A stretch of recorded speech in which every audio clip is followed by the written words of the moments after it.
অনেক যুবক ছেলে আছো বাজান, নিজেকে বুদ্ধিমান মনে করে, খুব চালাক মনে করে নিজেকে। কি চালাকি? এই মোবাইল টিপে, এটা হেতে চালাকি। এটা একটা মোটরসাইকেল চালাইতে, আরে এটা হেতের চালাকি মনে করে। আরে বেকুব রে, এ কদ্দুর রে, হে খুব বুদ্ধিমান মনে করে। কত দুনিয়ার সম্পদশালী নিজেকে বুদ্ধিমান মনে করে। হ্যাঁ, অনেক বুদ্ধিমান, কোনো বুদ্ধি নাই মিয়া। 60 বছর লাগাইয়া একটানা আপনি মাত্র এই একটা বিল্ডিং, আর এই বিল্ডিং এর মধ্যে কয়টা খাট, পালং, সোফা, আর কুমিল্লা শহরে 4 শতক জায়গা, হ্যাঁ, আর একখান গাড়ি, আপনার প্রাইভেট কার, এই তো ব্যাংকে কৌগার টাকা, এই কদ্দুর মিলাইছেন। 60 বছর লাগাইয়া আপনি এই কদ্দুর মিলাইছেন, অথচ অনন্তকালের যা আখিরাত, এটারে পুরা খালি রেখে দিছেন, ফাঁকা বানায় রাখছেন। আপনার মতো বেওকুফ আর কেউ নাই। বুঝিয়ে সোফা এক সেট বানানোর লাগিয়া এত বছর মেহনত করার লাগে, বুঝি কথা বোঝেন না? 4 রুমের মধ্যে টাইলস কদ্দুর লাগানোর লাগিয়া নি, বুঝি এভাবে পুরা ফ্যামিলি সম্পদ উপার্জনের পিছনে বেড়ারও লাগাই দিছে, বেডিরও লাগাই দিছে, ফুতেরও কামে লাগাই দিছে, ফুতের বউরও কামে লাগাই দিছে, নাতিরেও কামে লাগাই দিছে। সবাই মিল্লা পয়সা লাগা, কামাই কর, কারণ টাইলস লাগাইতে হবে। আরে মুসলমান, আরেকবার ভাবেন, আপনার রেঞ্জ আপনি ভাবেন, আপনার বুদ্ধিমত্তা নিয়ে আপনি ভাবেন। আশ্চর্য, 30 লক্ষ টাকা খরচ করে এরপরে হাজার হাজার কিলোমিটার পথ জঙ্গল দিয়া পাড়ি দিয়া ইউরোপে ঢুকে। এরকম বাংলাদেশি অসংখ্য যুবক আছে। পথিমধ্যে যারা হারায়া যায়, পথিমধ্যে যারা জেল খাটে, শুধুমাত্র দুনিয়া বুঝছে যে একটু সম্পদ, ইউরোপের একটা ভিসা, ইউরোপের ভিতরে কোন রকমে ঢুকতে পারা, ইটালির মধ্যে পাও দেওয়া, আমেরিকার মধ্যে পাও দেওয়া, তাইলে আর 3 পুরুষ, আর চিন্তা নাই, গোটা ফ্যামিলি নিয়ে আর কোনো টেনশন নাই। অথচ না বাজান, বিষয়টা এমন না। এই ছোট্ট দুনিয়াটা আজ আমরা এমন বুঝা বুঝছি, এটা বুঝছে আমরা সম্পদ উপার্জনের নেশায় পুরাটা জিন্দেগি নিজেকে ওয়াকফ করে দিছি। না রে বাপ, এটা বুদ্ধিমানের কথা না। পুরা সময় যদি আপনি টেলিভিশনে চান, বাজার করবেন কখন? কথা বোঝেন না আপনি? পুরা টাইম যদি বাজারেই কাটান, অফিসে যাবেন কখন? পুরা টাইম যদি অফিসেই বইয়ে থাকেন, বউ বাচ্চারে সময় দিবেন কখন?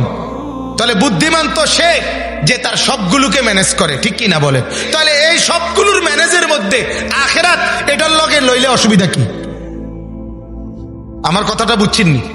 পরকাল এটার সাথে মিলাইলে সমস্যাটা কি? আপনি বাজারও করেন, সেজদাও করেন, অসুবিধা কি? আপনি ব্যবসাও করেন, সেজদাও করেন, অসুবিধা কি? আপনি কামাই করেন, রোজগার করেন, সমস্যা কি? আপনি কোরআনকে সাথে নেন। আমি তো আলহামদুলিল্লাহ কুমিল্লা ভিক্টোরিয়া কলেজ থেকে মাস্টার্স পাস করছি। আমি তো কোরআনুল কারীম পড়তে পারি, 5 ওয়াক্ত নামাজের সেজদা করি। কথা বুঝেন নাই? আমি সরকারি মাদ্রাসা থেকে টাইটেল পাস করছি, কওমি মাদ্রাসা থেকে দাওরা পাস করছি, বিজ্ঞান বিভাগ, সায়েন্স বিভাগ থেকে দাখিল মেট্রিকে 1998 ইংরেজিতে সমগ্র বাংলাদেশে সর্বোচ্চ নাম্বার পেয়ে ফার্স্ট হয়েছি, আলহামদুলিল্লাহ, 1 নাম্বার।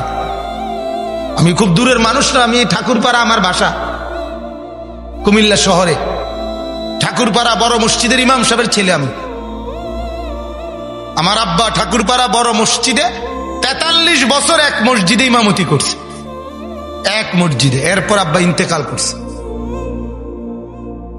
বুঝানোর জন্য বলতেছি, আপনি বুদ্ধিমত্তা, আপনি ওটাকে সাথে নেন না কেন? কবর আপনার না, কথা কয় না? আখিরাত আপনার না, হাসরের মাঠ আপনার না, তো এটার লন্নাকে এক লগে। আপনি যে সারাক্ষণ বাজারে বসে রয়েছেন, বেকুব নিয়ম নেই। আপনি সাধুয়ানে বইছেন তো বইছেনই, আর ওঠেন না কা। আপনি গপ মারতেন আছেন, মারতেনে আছেন, ওঠেন না কা। বাকি কাম কখন করবেন? কথা বলেন, এটা কথা হইলো? এটা বুদ্ধিমান? হ্যাঁ, আজ আমাদের ছেলেগুলো আপনার নির্দিষ্ট সিলেবাসের স্কুলের পড়া এটুকু হয়ে গেলেই টেলিভিশনের সামনে বসে যায়, মোবাইলের মধ্যে বসে যায়। মা বাবার কথা হইল শুধু ক্লাসের পড়ার বুঝ হইছে, এবার আর কোনো অসুবিধা নাই। আব্বু পড়ালেখা ঠিক থাকলে আমি মোবাইল কিনে দেব, মোটরসাইকেল কিনে দেব, তোমাকে নাটক দেখতে দেব, সিনেমা দেখতে দেব। আশ্চর্য কথা, তার মানে এবিসিডি ঠিক থাকতে হবে, বীজগণিত পাটিগণিত ঠিক থাকতে হবে, A+ ঠিক থাকতে হবে। A+ ঠিক, এবারে তুমি খারাইয়া মতো নলে বইয়া মতো নলে সিত্তিয়া মতো, এটা আমার দেখার বিষয় না। তোমার A+ ঠিক কিনা এটা দেখার বিষয় না। না না, এটারে মুসলমান বলে না। মুসলমান তাকে বলে যার A+ও ঠিক থাকুক, যার বসে পেশাব করা এটাও ঠিক থাকুক। তুমি গোটা পৃথিবীর বাংলা সব পড়ো, কিন্তু কোরআন আগে পড়ো।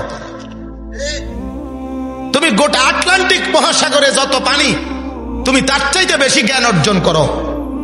পৃথিবীতে একমাত্র ধর্ম ইসলাম, যে ধর্মের কোরআনে আল্লাহ পাক নবীকে, আল্লাহর রাসূল সাল্লাল্লাহু আলাইহি সাল্লামকে আল্লাহ তাআলা কি বলছে বলেন? নবীজিকে আল্লাহ তাআলা কি পরিমাণ ইলম দিছে জানেননি? কথা কয় না। আল্লাহ নবী বলছে আদম থেকে নিয়ে ইসরাফিলের সিংহায় ফু দেওয়া পর্যন্ত যত মানুষ, প্রত্যেককে আল্লাহ যে পরিমাণ ইলম দিছে, আমি মুহাম্মদকে আল্লাহ সেই পরিমাণ ইলম দিছে। উতিতু ইলমাল আউয়ালিন ওয়াল আখিরিন, নবীজি বলছে আদম থেকে নিয়ে ইসরাফিলের ফু পর্যন্ত যার মাথায় যত ইলম, আমি মুহাম্মদের কলিজায় তত ইলম। কে দিছে এটা? এত, তাহলে এটা কি কম না বিপুল? কিন্তু এরপরেও নবীজি বলছে, আল্লাহ বলছে নবীকে, হে নবী, এত বিপুল পরিমাণ ইলম দেওয়ার পরেও আপনাকে আদেশ করছি, ওয়াকুর রব্বি জিদনি ইলমা। আপনি আগে দোয়া করেন প্রতিদিন, প্রতিনিয়ত, আল্লাহ আমি মুহাম্মদের ইলম বাড়ায় দেন, আরো বাড়ান, আরো দরকার, আরো দেন। তাহলে কি বোঝা গেল? যে জ্ঞানের কোনো শেষ নাই।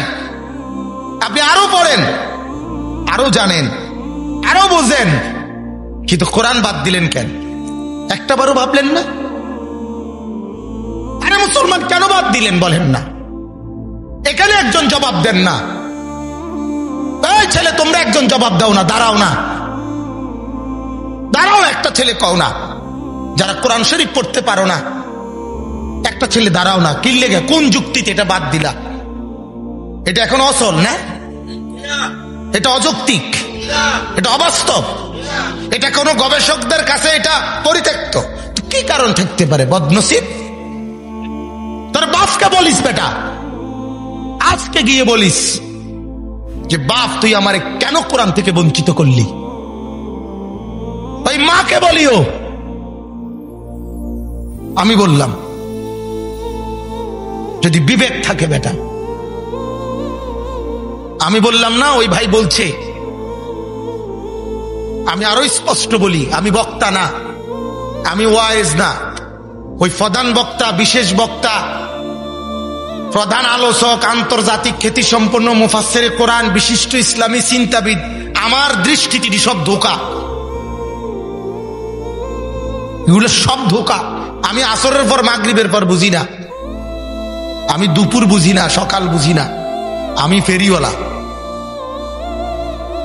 আমি এটাই শুধু আমার পরিচয় মনে করি, আমি ফেরিওয়ালা, এটাই টাইটেল আমার। আমি আখেরাতের ফেরিওয়ালা। আমি কবর মনে করাইতে আসি, আখেরাত মনে করাইতে আসি। ভুলে যাওয়া সবক আবার দোহরাইলাম। যে সবক কি হয়ে গেছিলাম, কথা বলে না, ভুলে গেছিলাম, ভুলে যাওয়া সবক দোহরাই দিলাম, মনে করাই দিলাম। তুমি বলো না বাপ, মূলত অহংকার বাধা দিচ্ছে। কারণ কোরআন পড়তে বাধা দিচ্ছে তার অহংকার। মনে করে আমি দুই চারটা ইংরেজি বলতে পারি, আমরা কোরআন শরীফ পড়বো, এগুলা হুজুরদের কাজ, সাধারণ হুজুররা এগুলা পড়বে। মাঝে মধ্যে দরকার লাগলে 100 টাকা দিয়ে 10 জন হুজুর নিয়ে আসবো, আমার আব্বার জন্য পড়ে দিবে, আব্বা বেহেশতে চলে যাবে। হ্যাঁ, এই রঙ্গিনী দোয়ান ভাই খান। হুজুরের বাপের ক্ষমতা আসেনি, আপনার বাপের জান্নাত দিয়ে তো হুজুরে তো তোর উপরে থাকবে, কথা কয় না খান। হুজুরের দৌড় দেখে কে হাসরের ময়দানে? হুজুরের দৌড় হাসরের। আমার শায়েখ আল্লামা মুফতি মুশতাকুর নবী সাহেব বলে, এরে বাপ, হাসরের ময়দান এটা শ্বশুর বাড়ি না, মামার বাড়ি, নানার বাড়ি না। হযরত মাওলানা মুফতি নজরুল ইসলাম কাসেমি দামাত বারাকাতুম হযরত বলে যে আল্লাহ রসুল বলছেন হাসরের মাঠ সেই মাঠ। নবীজি আয়েশাকে বলছে, আয়েশা, আমি যেন দেখতে পাচ্ছি হাসরের মাঠে আল্লাহ তাআলার আরশের খুঁটি ধরে মুসা নবীর মতো উলুল আজম মজবুত সাহসী নবী আল্লাহর আরশের খুঁটি ধরে চিৎকারে কাঁদতে আছে। এটার নাম হাসরের মাঠ। জাহান্নামকে যখন এক নজর দেখবে জিবরিল, আল্লাহর নবীর আল্লাহ পাকের আরশের ডান পাশে থাকবে জিবরিল, আর যখন জাহান্নামের গর্জন শুনবে হাসরের মাঠে, তখন জিবরিলের মতো ফেরেশতা মাটির মধ্যে হাসরের জমিনের মধ্যে পড়ে নিজের দুই হাত চাপড়াইতে চাপড়াইতে বলবে, ইয়া রব্বি সাল্লিম সাল্লিম, আল্লাহ আমাকে বাঁচান, আমাকে বাঁচান। সমস্ত নবীরা বলবে, আল্লাহ লা আসআলুকা আল-ইয়াওমা উম্মি ওয়ালা আসআলুকা আল-ইয়াওমা আবি ওয়ালা আসআলুকা আল-ইয়াওমা উখতি। আল্লাহ, আজ হাসরের ময়দানে আমি মুসা আমার মাকে চাই না, আমার বোনকে চাই না, আমার বিবিকে চাই না, আমার ছেলেকে চাই না। আল্লাহ, ওগুলার কি হয়েছে ওগুলো ওরা বুঝুক। বাল আসআলুকা আল-ইয়াওমা নাফসি। আল্লাহ, আজকে বলে আমি আমাকে চাই, আমাকে বাঁচাইতে চাই। আল্লাহ, আমার কি হবে বলেন? ইয়া রব্বি নফসি নফসি। হ্যাঁ, মুসলমান বুঝতে শিখেন, অহংকার করবেন না, অহংকার করবেন। লা ইউরিদুনা উলুওয়ান ফিল আরদ। জমিনে যে আল্লাহর হুকুমের নাফরমানি করে সে অহংকারী। সে কি বলেন না, কোরআন আল্লাহ পড়তে বলে নাই? বলেন না কেন? রাসূলুল্লাহ সাল্লাল্লাহু আলাইহি ওয়াসাল্লাম পড়তে বলে নাই? তাহলে এই দুইজনের কথাকে আপনি অ্যাভয়েড করলেন কেন? আপনি কার সামনে গাদ্দারি দেখাইলেন? তেসরামিটা কার লগে করলেন? কথা কর না কেন? আমরা অনেক সময় এরকম কই না, রাগ কইরা, কিটা করলি তুই? এই তুই আমার চেনস না? তেরামিটা কার লগে করলি তুই? আল্লাহকে হাসরের ময়দানে এটা বলবে না? হ্যাঁ, বলবে। রব্বুল আলামিন বলবেন, উহশুরুল লাযীনা যালামু ওয়া আযওয়াজাহুম ওয়া মা কানু ইয়াবুদুন মিন দুনিল্লাহ। আল্লাহ বলবে, ও ফেরেশতারা, হাসরের এই মাঠ থেকে যত পাপী, এই আল্লাযীনা যালামু, যারা জুলুম করেছে, বলছি না প্রত্যেকটা গুনাহ জুলুম, প্রত্যেকটা গুনাহ কি? আবার বলেন, প্রত্যেকটা গুনাহ জুলুম। আল্লাহ বলে যত জুলুম করছে পাপী, এগুলার আলাদা করো। ওয়া আযওয়াজাহুম, এদের পাপ কাজের সহযোগী যারা, যারা এই গুনাহ করতে সহযোগিতা করছে, তাদেরকে একত্র করো। ওয়া মা কানু ইয়াবুদুনা মিন দুনিল্লাহ, এবং আমি আল্লাহকে বাদ দিয়ে তারা যার গোলামি করছে তাদেরকে একত্র করো। এই তিনজনকে একসাইড করো, করে ফাহদুহুম ইলা সিরাতিল জাহিম, তিনজন রে একসাথে জাহান্নামের পথ দেখাও। এরপরে যখন জাহান্নামের দিকে নেওয়া শুরু করবে, কোরআনে আছে ফুলসিরাতের সামনে যখন আইসা পৌঁছবে, আল্লাহ আবার বলবে ওয়াকিফুহুম, ফেরেশতারা এদেরকে থামাও, ইন্নাহুম মাসউলুন, কারণ এখন তো উঠলেই পড়ে যাব, এখন উঠলেই কই যাব, নিচে পড়ে যাব না। আল্লাহ বলে পড়বো তো ঠিক আছে, তবে এখানে আগে একটু খাড় করাও, আমি আল্লাহ এদেরকে এদের প্রত্যেকটা পাপের ব্যাপারে এখন জিজ্ঞেস করব। ইন্নাহুম মাসউলুন, এদেরকে জিজ্ঞেস করা হবে, কেন করলা, কেন করলা, কেন করলা, কেন করলা, কেন? তখন কে কি জবাব দিবেন?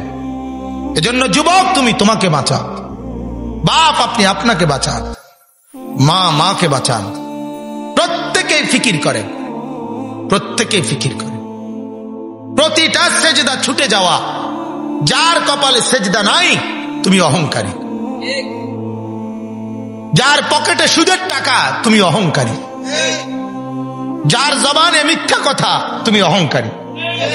কথা বলেন, যে মহিলা বেপর্দা সে মূলত অহংকারী, সে অহংকারী। আপনাদের যাদের মুখে বিড়ি তারা অহংকারী। আপনাদের যে সমস্ত যুবক উলঙ্গ ছবি দেখে, নর্তকীর নাচ দেখে, এরা সব অহংকারী। এরা জমিনে বড়াই করছে, এরা আল্লাহকে তোয়াক্কা করছেন। আর আল্লাহ তাআলা বলেন হাদিসে কুদসিতে, আল কিবরিয়া উরিদাই, এরে বান্দা অহংকার এটা আমার গায়ের চাদর। অহংকার শুধু আমাকেই শোভা পায়, তুই কেন বড়াই করবা? কারণ আমি হলাম একমাত্র মুস্তাগনি, সব কিছু থেকে অমুখাপেক্ষী। এটা একমাত্র আমি আল্লাহ, আমার কিছুই লাগে না। কিছু না থাকলেও আমি আল্লাহ টিকবো, ঠিক কিনা বলে? আমি না বড়াই করতে পারি। তুমি তো সেই বেটা যে বেটার কদ্দুর ফেসাবে ধরলে তুমি খারাপ থাকতে পারো না, দোন লাগে ফেসাব খানাত, তো তুমি অহংকার করো। কথা বলেন না? যার একটু একটু পেটের অসুখ, কিতা 5-7 বার বাথরুমে গেছে, বুঝতে লেছে তো একবারে সুন্দর, ঠিক কিনা কর না? কিরে বেটা হইয়া লাইছো, আথাও কি খুললে গেছে? কর না, নাই কিচ্ছু নাই। আর কি হয়েছে? কিতা যাইতে আছে অনবরত।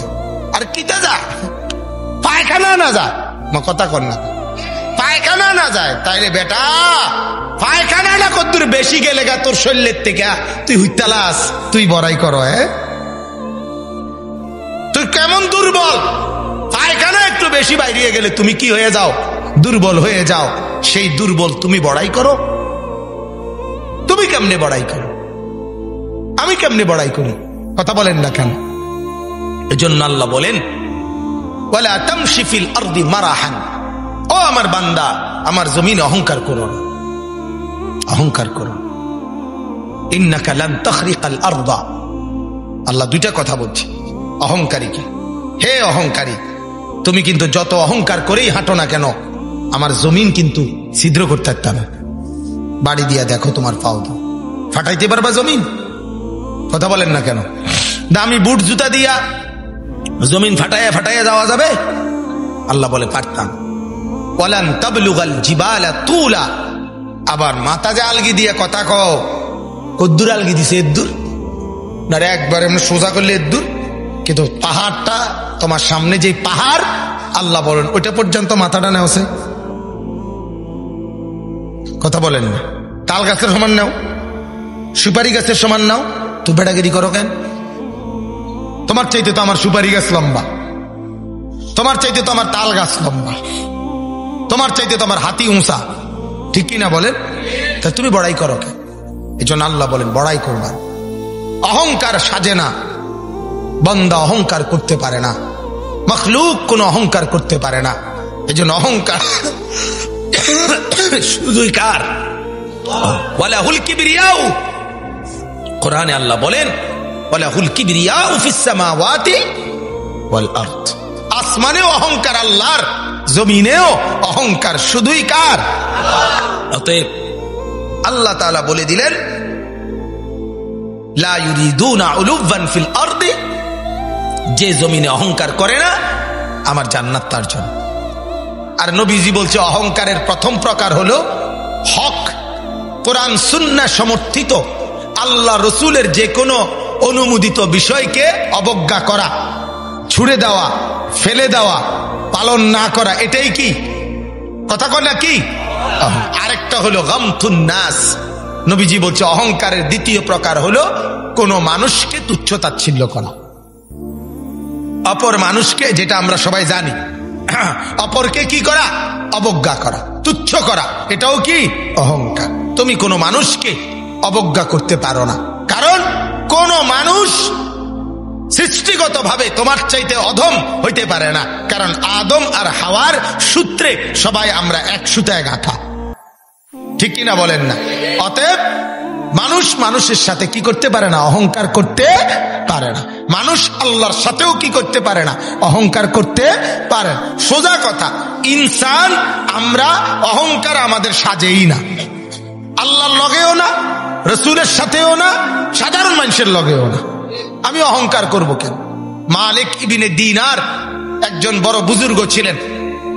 ওনার আমলে একজন জালেম অত্যাচারী মুসলিম শাসক ছিল, ইয়াজিদ ইবনে মুহাল্লাব।